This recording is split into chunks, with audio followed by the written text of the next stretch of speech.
17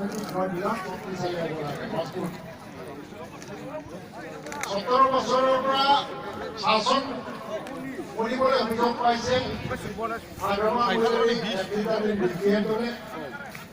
আৰু 4 বছৰ বিৰোধী দলৰ আঁচনি বহি পেলাই ৰাইজক চাবলৈ সুযোগ দিছে।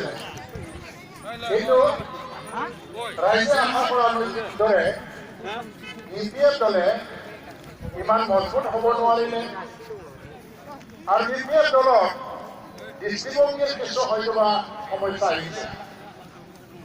আমি আজিৰ আনন্দৰ দিনত আমাৰ আনন্দৰ দিনত ইউপিএফ বা হাকামা মহিলাৰী সম্পৰ্কে ইয়াত সমালোচনা কৰি পেলাই কথা ক'ব বিচৰা নাই, কিন্তু দূৰদৰ্শীৰ অভাৱ ঘটিছে ইয়াত।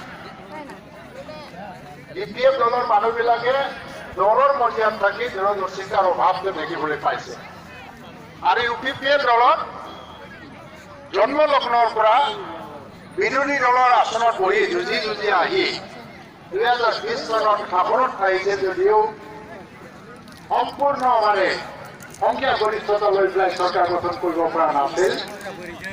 তথাপিও আমি চৰকাৰ গঠন কৰিছোঁ 4টা বছৰত প্ৰমোদ বড়োৰ নেতৃত্বত বড়োলেণ্ড টেৰিটৰিয়েল ৰিজনৰ যিটো কাউন্সিল চৰকাৰ যি এটা দূৰদৰ্শিতাৰে কাম কৰিছে, সমাজত স্থায়ী শান্তি প্ৰতিষ্ঠা কৰা 4 বছৰ সম্ভৱ হৈ গ'ল।